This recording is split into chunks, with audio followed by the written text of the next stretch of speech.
What's going on, gang? Baltmatrix here, and today we are taking a look at MP-27 Ironhide. Just got this guy in, well, today. So we're going to open him up and take a look, but I'm going to walk us through like what the figure comes with.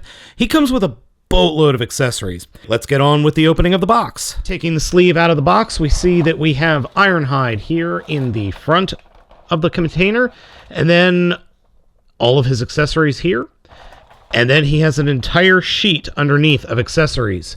And he comes with the instruction manual and this thing, which looks like a dinosaur skeleton of some sort, and his masterpiece card, which looks a lot better than anything Hasbro's thrown into their figures lately.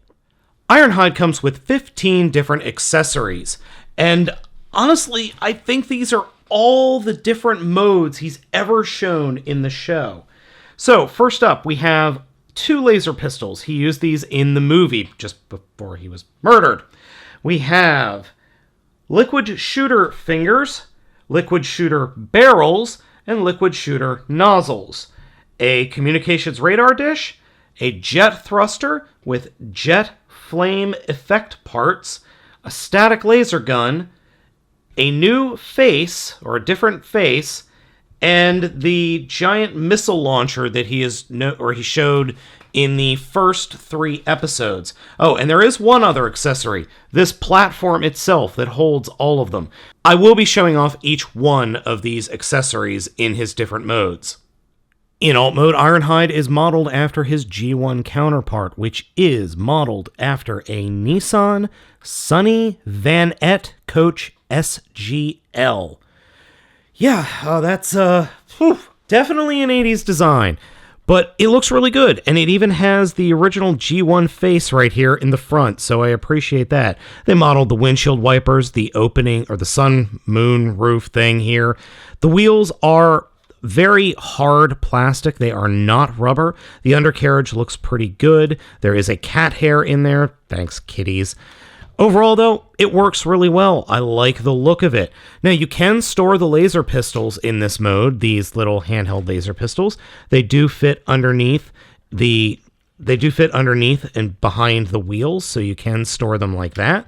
Or you can have him wield either the laser pistols or the main gun up here, which has on the top of the vehicle, which has this little punch out that you just push the weapon down, and, well, there it is, the laser cannon. And it does move back and forth, so you can angle it a little bit. That is a nice touch. For those of you who grew up in the 80s, this was a van. A van, or a small van, really did look like this. You can find different pictures of it all over the internet, and yes, it really is as ugly in real life as it looks in the toy. Something I did notice when I pulled the figure out of the box is not all of the red is uniform. I don't know if this is on purpose or if this is a paint accident.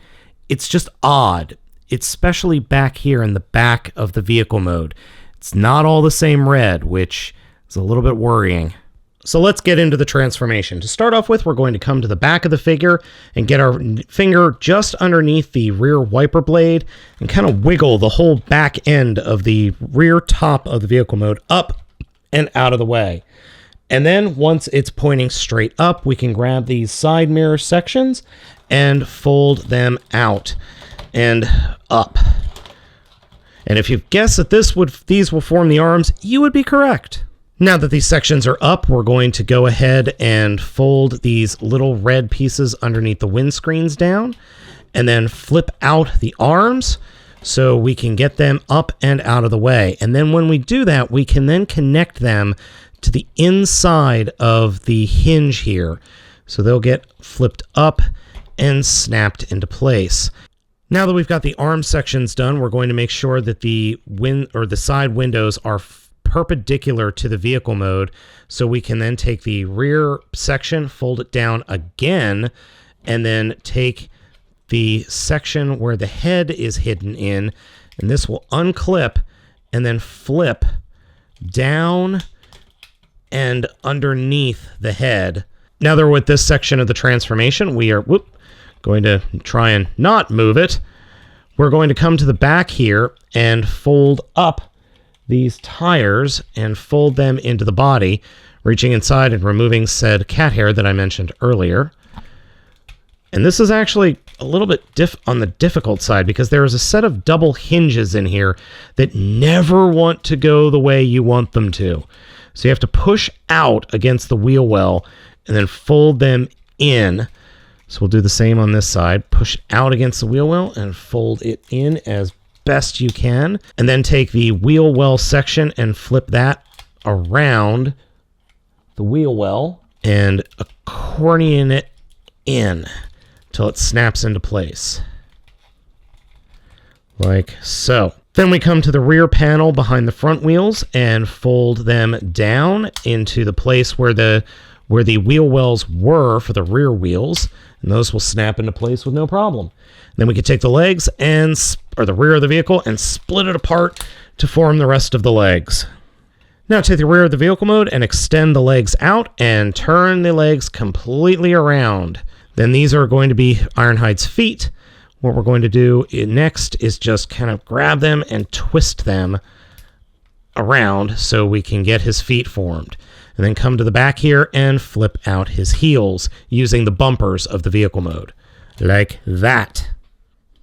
One thing I did completely screw up, and I've done this a couple of times with the transformation, is I transformed the chest area incorrectly. To do the correct transformation, you need to fold up the arms until they're just touching the back of the cabin, and then take the section that will expose Ironhide's head and fold it down over those windows or those side windows. If you don't do that step, you're not going to be able, it's just not going to be transformed correctly. And I keep doing that. This is now the fourth or fifth time I've done the transformation, and I've done it every time. So just be wary of that. And then when you do that, you can then fold these clamps down, and they will actually lock the shoulders into place like that. Now that we're almost there, guys. So come to the front and pull the front wheel well out from the vehicle mode like that. Fold the legs down and then flip the wheel sections up or to the back of the vehicle or to the robot mode, and then push them back in and fold them into his butt. So yes, he has tires for butts. Next up, come to the crotch area, and this whole section is going to pull forward like so. And when you do that, you're going to want to reach up underneath and flip down this silver part. And then we just lift this whole section up onto the chest. And here we go. Just lift it up, and there are little pegs right here on the inside of the windscreen that will peg into these channels. And just peg them into place. And no, they don't go very tight, so just be wary of that. Next, rotate the arms over, and then come to the side and turn them around, and they will open up like so. And then you could fold the elbows out and down, flip out the fists. With the joint open like this, first we're going to close the section that was underneath the side screen or the side window, and then get that in place, and then close the other section, which will peg into that first section. And there we go. There's his arm. So we'll do that on the other side as well. And then we will be 100% done. In robot mode, Ironhide actually looks pretty good, but his proportions are all over the place. His legs and his arms are fine. It's this weird beer gut chest that he has going that just really throws me. And then the back doesn't look right at all. It's odd. It's very odd. There's nothing wrong with this figure. I have not found any flaws in the figure at all. He feels good, if a little bit fragile in places. But overall, I think aesthetically wise, he's okay unless you look at him from specific angles. Then he just looks odd. I found that the accessories work really well in his favor, and they look cool, if not a little weird. He does have good posability, though, for a Masterpiece figure, though I still think MP-10 Prime wins. Even though I like the accessories, I don't really think we needed 3 different types of nozzles.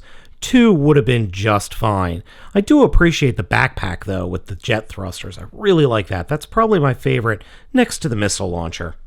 With the addition of the yelling face and the adding of the 2 blasters, you can easily recreate Ironhide's, well, final moments in Transformers the movie rather easily.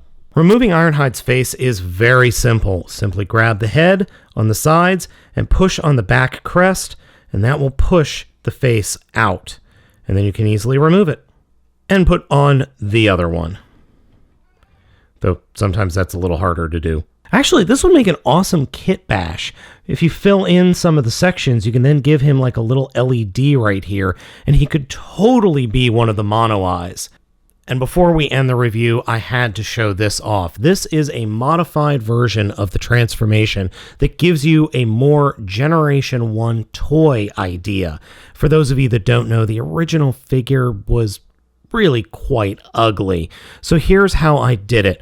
All I did was return the rear of the vehicle mode to the way it was in vehicle mode and fold it down, bring the chest down into place and snap it back into place, and then just fold these areas down with the arms, and that's all there is to it. So you can form a nearly 100% accurate G1 mode. Masterpiece Ironhide is a solid figure. On the con side, the plastic does feel a little bit brittle, so I'm not sure about how it's going to do in the long run. And there is the weird thing with the coloring of the plastic that I mentioned, with the reds being a little bit off. But those are the only 2 complaints I have. Otherwise, this is a really great figure. And if you're a fan of Generation 1 figures, you really should consider having this guy in your collection. So as always, gang, I have been Baltmatrix. Ask you to like, comment, and subscribe, and I will catch you next time.